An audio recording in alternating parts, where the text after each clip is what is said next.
Hello everyone, आज इस lecture में हम बात करने वाले हैं difference between कॉन्ड्रोकाइटिस and ओस्टियोकाइटिस।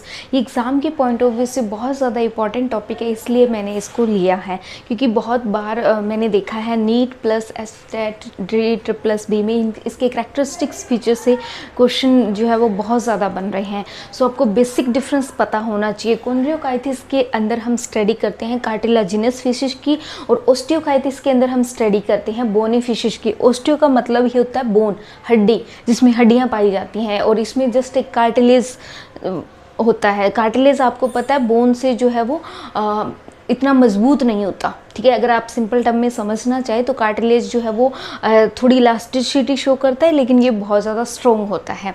Bone strong होती है कार्टिलेज के कंपैरिजन में, ठीक है। सो कॉन्ड्रोकाइटिस इसका साइंटिफिक नेम है। कॉन्ड्रोकाइटिस में हम स्टडी करते हैं कार्टिलेजिनस फिशेस। ये मोस्टली क्या होती है, मैराइन होती है और स्ट्रीमलाइन बॉडी होती है।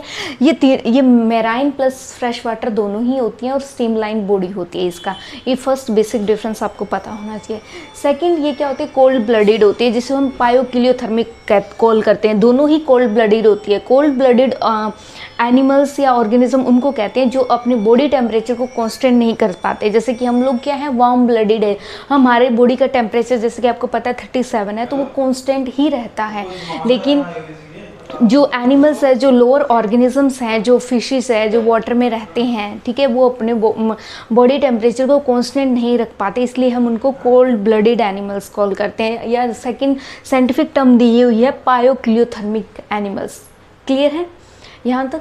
देन थर्ड पॉइंट है टू चैम्बर्ड हार्ट होता है। इनके पास जो होता है एक ऑरिकल होता है और एक ही वेंट्रिकल होता है। एक ऑरिकल एंड एक ही वेंट्रिकल होता है।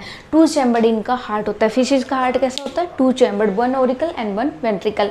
और अब उनके मुंह के बारे में बात करते हैं। स्पेसिफिक बात ये यहाँ से एग्जाम में क्वेश्चन पूछा गया था कि जो कॉन्ड्रोकाइटिस की फिशेज का वो जो माउथ है वो टिप पे प्रेजेंट है, ये वेंट्रल साइड पे। तो कॉन्ड्रोकाइटिस जो कार्टिलेजिनस फिशेज है, इनका जो माउथ होता है वो वेंट्रल साइड पे प्रेजेंट है। जैसे कि आप वाइट शार्क की पिक्चर को नेट पे देख सकते हैं ना, आपने नेट पे देखी होगी, मूवीज़ में देखी होगी। तो जो वाइट शार्क होती है, उसका जो वाइट शार्क है वो क्या है, कार्टिलेजिनस फिशेज है, जिसका माउथ क्या पे है, नीचे की साइड में प्रेजेंट है, टिप पे नहीं है। लेकिन जो बोनी फिशेज है, इनका जो माउथ है वो टिप पे प्रेजेंट है, इसलिए बोला गया टर्मिनल माउथ। और इनका कैसा होता है, वेंट्रल माउथ होता है और पावरफुल जा होती है। मतलब एक बार ये किसी को पकड़ ले तो छोड़ेंगे नहीं, प्रेडेसियस नेचर की होती है। शिकारी देखा और निकल जाती है। आपने जो हॉलीवुड मूवीज़ में देखा होगा, ठीक है, मोस्टली जो है कार्टिलेजिनस फिशेस पे वो बनाते हैं मूवी, ठीक है। देन सेकेंड बात करते हैं, थर्ड वन बात करते हैं एयर ब्लैडर। इनके पास एयर ब्लैडर जो है वो एब्सेंट होती है, इसलिए लगातार तैरती रहती है, पानी में रुकती नहीं है, कॉन्स्टेंटली स्विम करती रहती है टू अवॉइड द सिंकिंग, ताकि ये डूब ना जाए, ठीक है। लेकिन यहाँ पे एयर ब्लैडर प्रेजेंट होती है बाउंसी के लिए, ठीक है। और इसके अलावा इसमें जो सेक्सेस होते हैं वो सेपरेट होते हैं, दोनों में ही सेक्सेस सेपरेट होते हैं, लेकिन यहाँ पे फर्टिलाइजेशन इंटरनल होती है, ठीक है। लेकिन जो बोनी फिशेस है, इसमें फर्टिलाइजेशन क्या होती है, एक्सटर्नल होती है, डेवलपमेंट जो होती है वो डायरेक्ट होती है। लेकिन अगर हम कार्टिलेजिनस फिशेस की बात करें तो प्लेकोइड स्केल्स प्रेजेंट होती है उनकी पूरी बॉडी पे। टफ स्किन्स पे कैसे कौन से स्केल्स प्रेजेंट होते हैं, यहाँ से क्वेश्चन फ्रेम होता है। प्लेकोइड स्केल्स प्रेजेंट होते हैं किसमें, कार्टिलेजिनस फिशेस में। और बोनी फिशेस में कौन से स्केल्स प्रेजेंट होते हैं, ये ए बी शॉर्ट फॉर्म मैंने एयर ब्लैडर के लिए लिखा है। इसमें साइक्लोइड और कैटिनोइड स्केल्स प्रेजेंट होते हैं। ये बेसिक डिफरेंस आपको पता होना चाहिए, एग्जाम में यहीं से क्वेश्चन आते हैं, ठीक है। यहाँ पे कौन से स्केल प्रेजेंट होते हैं, साइक्लोइड एंड कैटिनोइड स्केल्स प्रेजेंट होते हैं किसमें, बोनी फिशेस में, जिसे ओस्टियोकाइटिस भी कॉल करते हैं। और कार्टिलेजिनस फिशेस में प्लेकोइड स्केल्स प्रेजेंट होते हैं उनकी टफ स्किन पे। क्लियर है? देन अब हम बात करते हैं गिल्स विदाउट ओपरकुलम। इनकी जो गिल्स होती है ना, उस पर कोई किसी भी तरह की कोई कवरिंग नहीं होती।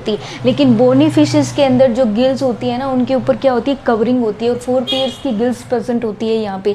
एनसीईआरटी में एज इट ये चीज़ें गिवन है, मैंने तो जस्ट यहाँ पे एलाबरेट करके आपको समझाया है, ठीक है। यहाँ पे कौन सी होती है, गिल्स होती है जिनके ऊपर कोई कवरिंग नहीं होती, लेकिन बोनी फिशेस में 4 पेयर्स गिल्स होते हैं जहाँ पे क्या होती है, कवरिंग होती है। क्लियर है?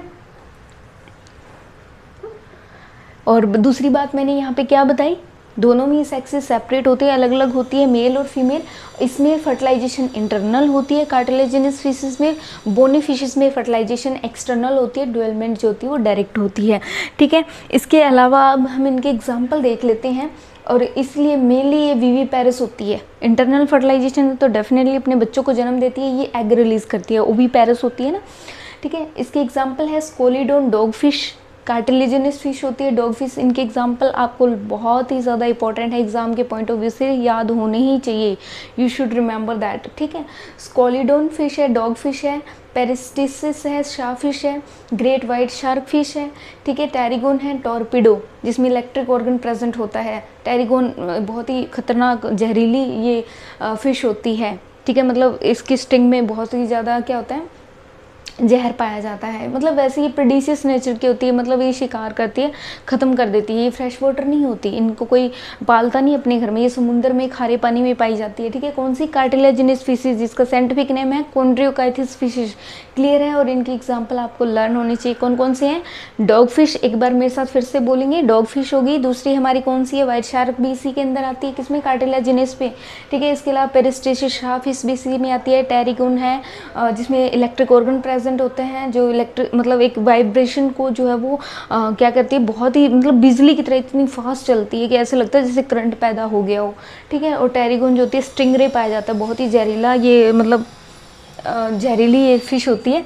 ओस्टियोकाइथिस बोनी फिशेस की एग्जांपल देख लेते हैं। ये मेराइन खारे पानी प्लस फ्रेश वाटर में पाई जाती है। इसके अलावा कुछ लोग जो है इसके घरों में और एक्वेरियम में भी इनको जो है वो डोमेस्टिकेट करना पसंद करते हैं, जैसे कि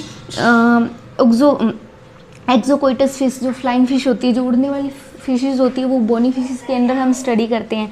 ठीक है, और इसके बाद है हिप्पोकैम्पस सी हॉर्स, ये समुद्री घोड़ा भी कहते हैं, जो समुद्र में जो है ये फिशेस पाई जाती है, बिल्कुल घोड़े जैसी दिखती है। ये सी हॉर्स है, हिप्पोकैम्पस है, फ्रेश वाटर है, लिबियो कटला, क्लेरियस, ये सारी जो है वो फ्रेश वाटर में रहने वाली फिश है। कौन कौन सी, लिबियो है, कतला है, क्लेरियस है।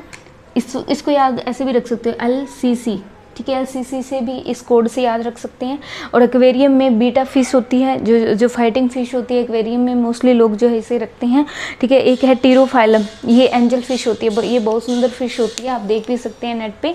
तो सो ये थे बेसिक डिफरेंस। यहाँ से बहुत ही हर बार, चाहे वो नीट का एग्ज़ाम हो चाहे एस्टेट का एग्ज़ाम हो, बार बार क्वेश्चन यहाँ से फ्रेम होते हैं। सो प्लीज़ इस बेसिक डिफरेंस को आप अच्छे से लर्न कर लीजिए। और एग्जाम्पल यू शुड, मतलब आपको टिप्स पे होने चाहिए। You should remember always their example, what is the basic difference। ठीक है, ये आपको पता है, ये फ्रेश मेराइन और स्ट्रीमलाइन बॉडी होती है, ये फ्रेश वाटर में नहीं पाई जाती कार्टिलेजिनस फिशेस, एक बात ये याद रखनी है। दूसरी, इसके स्केल्स कैसे प्रेजेंट होते हैं, यहाँ पे प्लेकोइड स्केल्स होती हैं, यहाँ पे केटिनोइड स्केल्स होते हैं, साइक्लोइड स्केल्स होते हैं। ठीक है, यहाँ पे एयर ब्लैडर जो है वो एब्सेंट होते हैं बोनी फिश में, यहाँ पे बोनी फिशेस में प्रेजेंट होते हैं, यहाँ पे ये एब्सेंट होते हैं। बाकी चीज़ें आप चाहे तो स्क्रीनशॉट ले सकते हैं, चाहे तो नोट कर सकते हैं। Thank you so much.